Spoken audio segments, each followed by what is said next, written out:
History is often written by the victors, but sometimes it is hidden in the silence of the earth, waiting for the right technology to reveal it. For centuries, a persistent whisper echoed through the halls of Scandinavian academia. It was a story of bold explorers, of wooden longships carving through icy Atlantic swells, and of a land beyond the sunset called Vinland *. For generations, this was dismissed as myth. It was considered the fever dream of medieval storytellers, a saga crafted to imbue the Norse people with a sense of wonder and cosmic importance. After all, everyone knew that the American continent remained undiscovered by Europeans until 1492. Christopher Columbus was the name etched into every textbook, the man who bridged the gap between the old world and the new. But the story of the Viking in America refused to die. It was a paradox that haunted historians. If these sagas were purely fiction, why were the geographical descriptions so painfully accurate? If the Vikings never crossed the Atlantic, why were there reports of strange fair-haired men appearing in the oral traditions of indigenous peoples? The narrative was long considered a dead end, a ghost story of a lost people who arrived, vanished, and left behind no empire, no colonies, and no enduring legacy.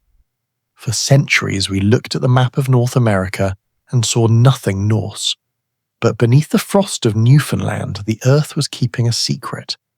And in the modern era, that secret was finally unearthed, not just by shovels, but by the precise, undeniable language of DNA and orbital physics. We are no longer guessing. The Viking presence in America is no longer a matter of faith, it is a matter of science. But as we peel back the layers of this mystery, a more provocative question emerges. Did the Vikings go much further than we ever dared to imagine? Is our current understanding of history merely the prologue to a much larger, more complex story of transatlantic contact that we're only just beginning to decipher? To understand the scope of the Norse incursion, we must start at the anchor point, the only site in North America where the archaeological record provides indisputable proof of a Norse presence. Lanso Meadows, located at the northernmost tip of the Great Northern Peninsula in Newfoundland, Canada, this site was not discovered through a stroke of genius, but through a stroke of persistence. In the 1960s, explorers Helge Ingstad and his wife, archaeologist Anne Steiningstad, followed the breadcrumbs of the sagas of the Icelanders *. They weren't looking for gold or glory. They were looking for a location that fit the descriptions of the sagas. They found it in a boggy, windswept stretch of coastline. What they uncovered stunned the scientific community. This was not a temporary shipwreck shelter. It was an organized industrial complex. 8 structures were identified, including massive longhouses built in the distinct turf-walled style of the Norse.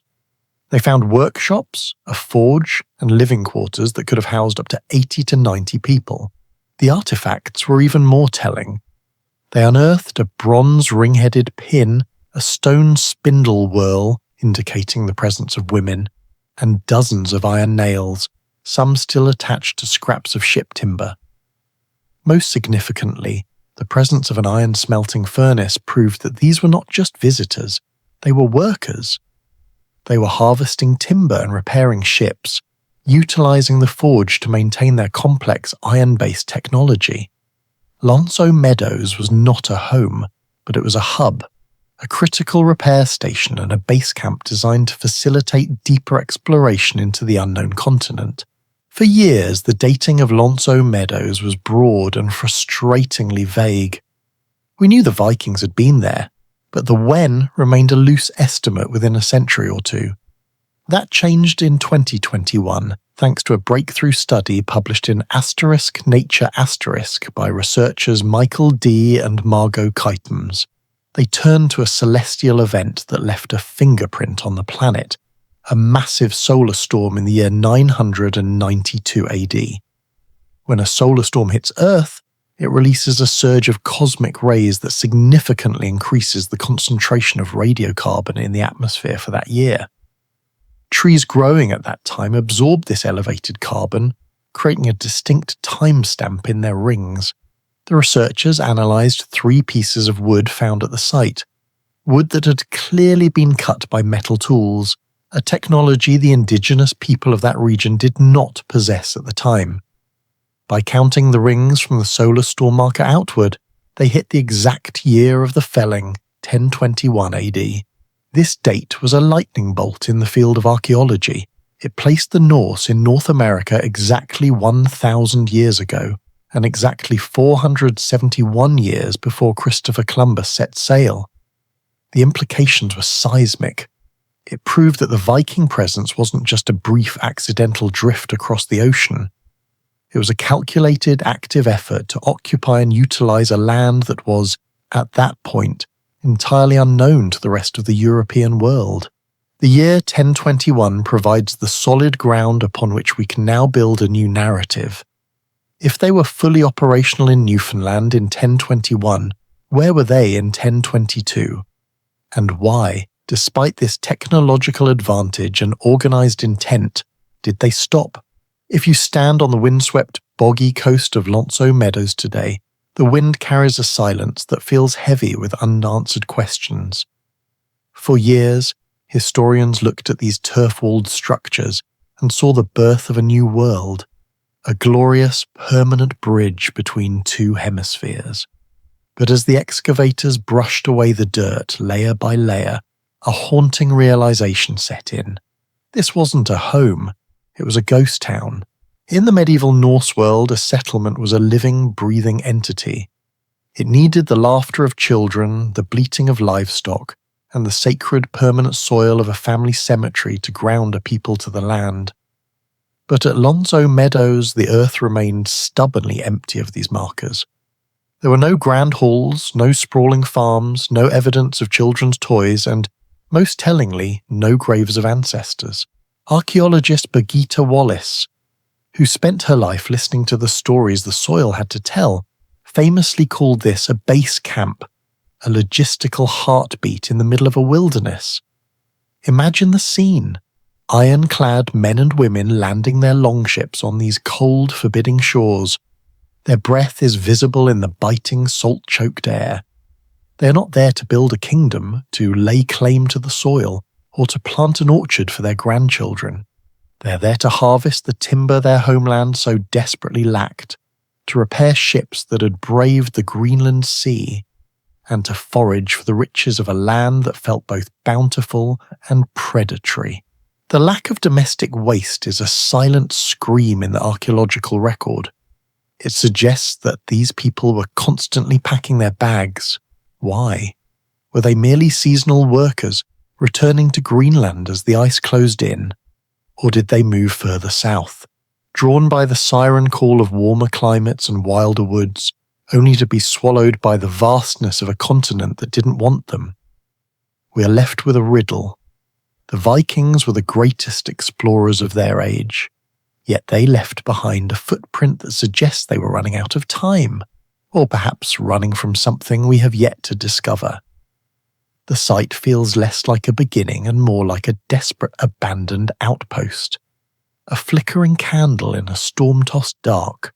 For nearly 1,000 years the asterisk, saga of the Greenlanders asterisk and the asterisk, saga of Eric the Red asterisk, were treated like the fever dreams of elderly poets. We read them for the dragons, the magic and the blood-soaked glory, dismissing the geography as mere flavor text. But modern science has a funny way of turning legends into reality. When the sagas spoke of Vinland, a land of wine grapes, the academic world scoffed for generations. How could grapes grow in the frozen reaches of Canada? They were convinced it was a metaphor, a way to make the New World sound like a mythical paradise. Yet, the pollen counts and paleobotanical records tell a different story. During the medieval warm period, the climate of the Gulf of St. Lawrence shifted. The air grew softer, the winters kinder, and wild grapes actually bloomed in the northern reaches. The poets were not exaggerating, they were recording the weather. The sagas are more than stories, They are the black box recording of the Viking Age. They chart a journey from Helluland the land of flat stones, the harsh, slate-covered Baffin Island, down to Markland the forest land, the dense, timber-rich coast of Labrador, and finally to the fabled Vinland . As we map these locations against modern satellite imagery and archaeological findings, the fictional map of the sagas aligns perfectly with the jagged, treacherous coastline of North America. We're no longer reading fairy tales, we're reading the logbooks of the most daring navigators in human history. The stories speak of 3-day sails, of specific currents, of the way the sun sits in the sky at the winter solstice, all of which act as ancient GPS coordinates. By dismissing these stories for so long, we allowed our own skepticism to blind us. We were looking for civilization in the way we understood it, stone cities and marble statues, while the Vikings were looking for opportunity, timber, furs, and the freedom of the horizon. When we finally learned to listen to the sagas, we realized they weren't myths at all.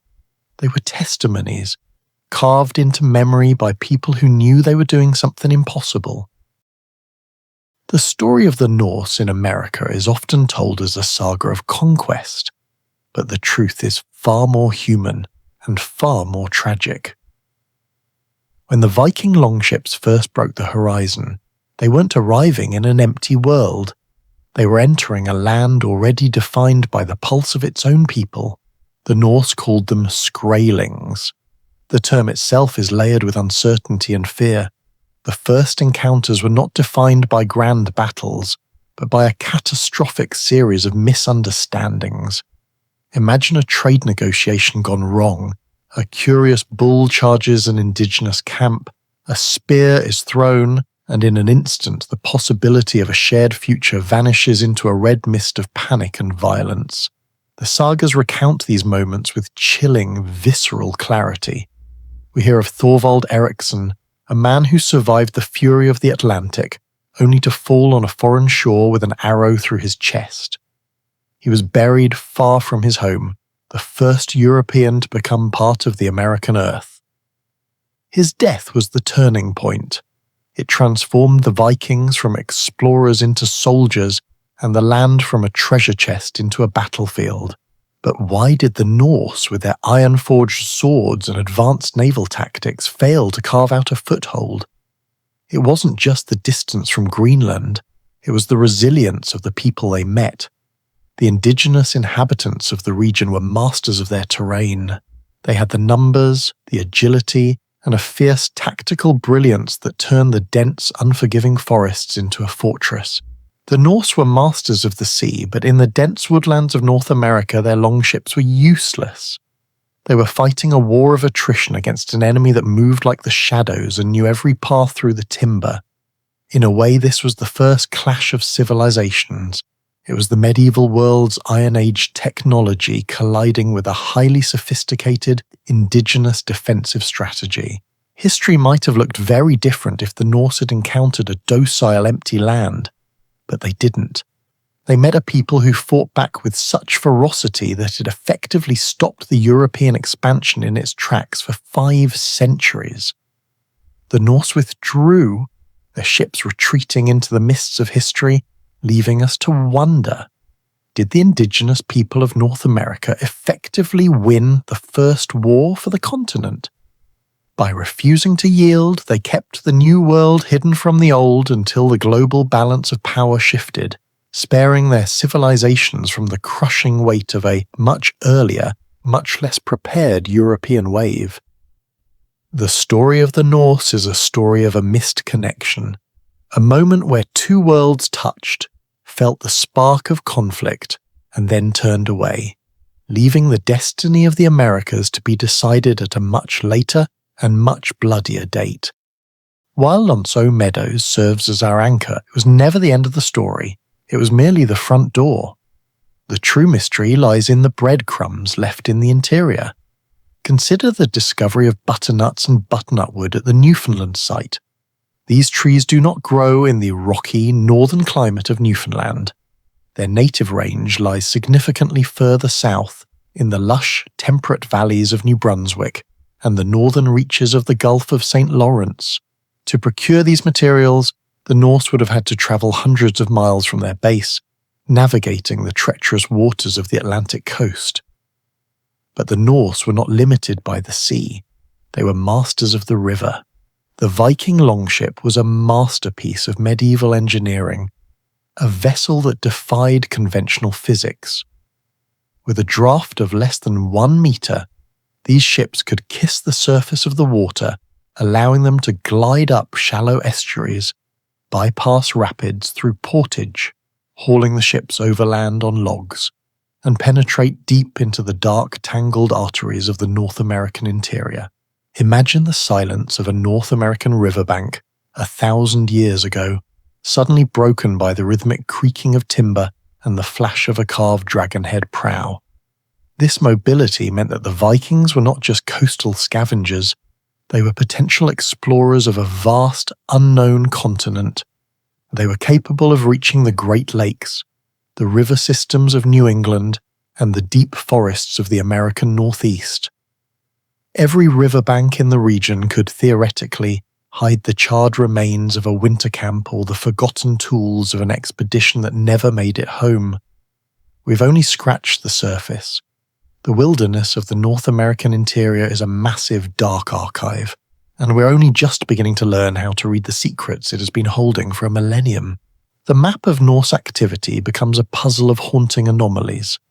In 1957, at the Goddard site in Maine, a place occupied by the indigenous people of the region, archaeologists unearthed a silver coin from the reign of King Olaf Kyrre, 1067–1093. For decades, it was dismissed as a hoax or a modern planting. Skeptics argued that a Viking coin couldn't possibly end up so far south. But when the context of the site was analysed, the layers of soil and the surrounding artifacts suggested it had been there for centuries, passed hand to hand in a vast trade network that stretched from the icy coasts of the north down to the fertile heart of the continent. Similarly, throughout the northeast we find scattered metal fragments, bits of copper, iron and bronze, that defy local metallurgical traditions. Chemical analysis of these bits shows they share the unique dirty signatures of Norse smelting techniques that required specific ore and a level of heat control that did not exist among the local populations. But the most haunting evidence is not found in the dirt, it is found in the blood. A groundbreaking 2010 study of the Icelandic genome revealed something that sent a shockwave through the world of genetics. A specific mitochondrial DNA lineage labelled *C1e*. This lineage is distinctively Native American, found in the indigenous populations of the region, but entirely absent from the pre-contact European gene pool. The study suggests that a woman of Native American or Greenlandic Inuit descent was brought to Iceland around the year 1000.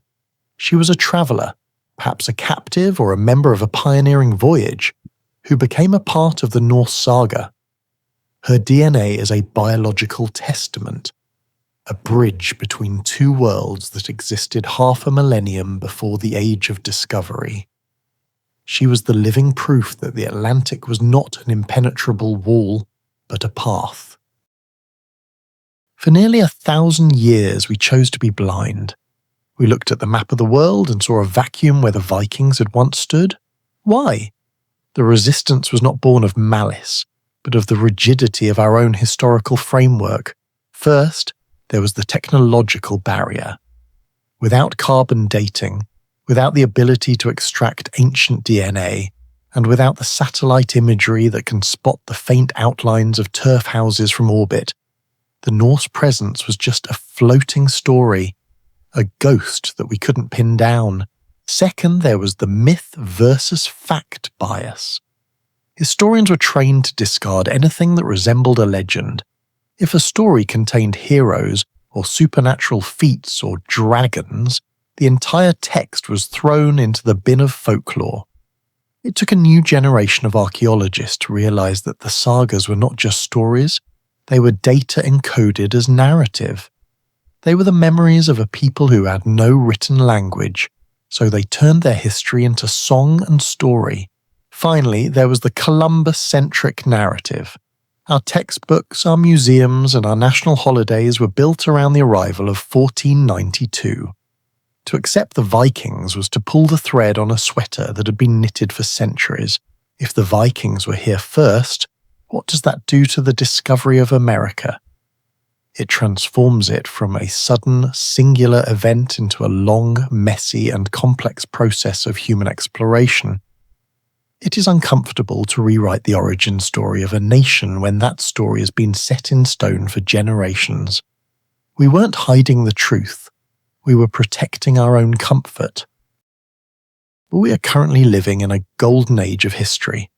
We have the iron nails of Lonceau Meadows. We have the 1021 AD solar storm-dated timber. We have the Maine penny, the C1E DNA, and the chilling, whispered oral traditions of the Indigenous nations that speak of strangers from the sea. The evidence is now overwhelming, yet the picture remains incomplete. We have yet to find the Smoking Gun, a large-scale inland settlement where a Norse family lived, died, and was buried on the soil of the New World. We have not found the great treasure hoards or the ruins of a city, but maybe we aren't supposed to. Maybe the Vikings were never meant to stay. 1,000 years ago, men and women from the edge of the known world, men and women who lived on the knife edge of survival, threw themselves into the abyss of the Atlantic.